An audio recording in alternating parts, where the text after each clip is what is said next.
मैं आज आपसे इस हवाले से गुफ्तगू करना चाहूँगा कि इलेक्शन कमीशन ने जिस तरह धांधली ज़दा इलेक्शन ये कराए और न सिर्फ इलेक्शन बल्कि इलेक्शन से पहले जो इन्होंने एक इलेक्शन कमीशन को जराइम की आमाजगाह बनाया, आज मैं समझता हूँ कि हमें इंसाफ मिलेगा इंशाअल्लाह। और इंसाफ न सिर्फ होना चाहिए बल्कि होता हुआ नज़र आना चाहिए। ये जो कहा जा रहा है कि जी पीटीआई ने इलेक्शन नहीं लड़ा, मुझे बताएं कि क्या हमने आज खुद इलेक्शन नहीं लड़ा? क्या हमने कहा कि हमें आज़ाद डिक्लेयर कर दिया जाए? हमने जब फॉर्म भरे हमने उसमें पीटीआई के नॉमिनी के तौर पर लिखा। इलेक्शन कमीशन ने कहा नया इलेक्शन करा लो, हमने नया इलेक्शन करा दिया। नए इलेक्शन कराने के बावजूद उन्होंने हमें कहा कि नहीं जी आपका इलेक्शन दुरुस्त नहीं हुआ, आपसे इंतखाबी निशान वापस लिया जाता है। फिर हमने बल्लेबाज वाले से पीटीआई नज़रियाती के साथ इलाक़ किया। जब उसकी हमने टिकट जमा कराई, आपको याद होगा आधे घंटे के अंदर इलेक्शन कमीशन ने एक हुक्म जारी किया, आधे घंटे के अंदर, कि इनकी ये टिकट्स रिजेक्ट कर दी जाएं। तो मुझे बताएं कि हमने इलेक्शन लड़ना है कि नहीं लड़ना? लड़ना है। और लास्ट डे है, आखिरी दिन, और सुप्रीम कोर्ट ने रात 12 बजे फैसला सुनाया कि नहीं जनाब इनका इंतखाबी निशान वापस लिया जाए। इंतखाबी निशान वापस लेने का मतलब है उन्होंने तशरीह किस बात की हमारी पार्टी के आइन की तशरीह की। क्या पाकिस्तान का आइन बालातर है या पार्टी का आइन बालातर है? सुप्रीम कोर्ट के चीफ जस्टिस साहब की सरबराही में बेंच ने पाकिस्तान के आइन को पार्टी के आइन के ताबे कर दिया। फिर भी हमने इलेक्शन लड़ा, फिर भी हम 180 सीटें जीत गए। हमारे पास इंतखाबी निशान नहीं था, हमें इलेक्शन नहीं लड़ने दिया गया, हमारे लोगों को उठाया गया, FIR'ें कटी, बाशमूल मेरे पोलिंग एजेंट्स गिरफ्तार किए गए और हमारे पोलिंग एजेंट्स को उनके घरों पे छापे मारे गए, हमारे जो सपोर्टर्स थे उनके घरों में छापे मारे गए और लोगों को हरास किया गया। SHO की तरफ से और नामालूम लोगों की तरफ से टेलीफोन जाते थे हमारे लोगों को। उसके बावजूद इस्लामाबाद की तीनों सीटें, मेरा हल्का ये वाला हल्का है जहां हम खड़े हैं, ये प्राइम मिनिस्टर हाउस के अंदर मेरी एक पोलिंग स्टेशन था जहां प्रेसिडेंसी, प्राइम मिनिस्टर और डिप्लोमेटिक इनक्लेव के लोगों ने वोट डाला और मैं बड़ी लीड से मैं वहां से भी जीता और पूरे इस्लामाबाद शहर और देहात से मैं जीता हूँ। 1,05,000 वोट लिए हैं, लेकिन जिसने आधे से भी कम वोट लिए हैं उसको उठा के कठपुतलियों को MNA बना दिया गया।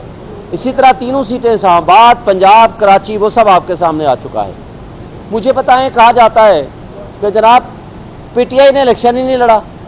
भाई हम तो इलेक्शन लड़ के जीत के आए हैं और हमारे खिलाफ जितनी साजिशें हुई हैं, नॉमिनेशन फॉर्म छीनने से लेकर नॉमिनेशन फॉर्म रिजेक्ट करने तक और उसके बाद हमारे लोगों को अगवा किए जाने से लेकर हमारे सपोर्टर्स और पोलिंग एजेंट्स को गिरफ्तार और अगवा करने तक के तमाम सिलसिलों के बावजूद हम फॉर्म 45 के मुताबिक 180 सीटें जीत गए। मगर रात की तारीकी में जो कुछ हुआ, ये चीफ इलेक्शन कमिश्नर जिसको पूरे मीडिया ने रिपोर्ट किया, आपके सारे मीडिया ने बताया, मैं और बशमूल हमारे सारे लोग जीत गए, लेकिन रात 12 बजे किसी मखसूस जगह पे उनको बुलाया गया और आज तक ये उनकी कोई वजाहत नहीं आई वो कहाँ गए थे। ये पूरे मीडिया ने बताया, हमें तो नहीं पता था। 12 बजे जाते हैं, 3 बजे वापस आते हैं, लेकिन जब 3 बजे वापस आते हैं तो रिजल्ट रिवर्स होने शुरू हो जाते हैं। अच्छा जी, वो एक अलग चैप्टर है, लेकिन मैं ये कहता हूँ कि आइन के आर्टिकल 51 के तहत ये कैसे मुमकिन है कि ये जो मखसूस नशिस्तें हैं, पहले इस कॉन्सेप्ट को पूरी कौम समझ ले। ये मखसूस नशिस्तें होती हैं ख़वातीन और मिनॉरिटीज़ की नुमाइंदगी, ताकि उनको, वो एक ऐसी क्लास है जिसको डायरेक्ट इलेक्शंस के ज़रिए आम तौर पर सीटें वो कम इलेक्शन लड़ते हैं, खा वो मिनॉरिटीज़ हैं यानी अक़लियतें हमारी और हमारी ख़वातीन। अब क्या होता है कि यानी जो पार्टी वो एक हिस्सा लेकर आएगी, जो कि पॉलिटिकल पार्टी, हम PTI है, हम जीत के आए हैं, ये अलग बात, हमारा रजिस्टर्ड हम पार्टी हैं, हमारी रजिस्ट्रेशन तो मनसूख नहीं हुई, हमने PTI नज़रियाती के साथ इलाक़ किया, उसको उठा लिया गया।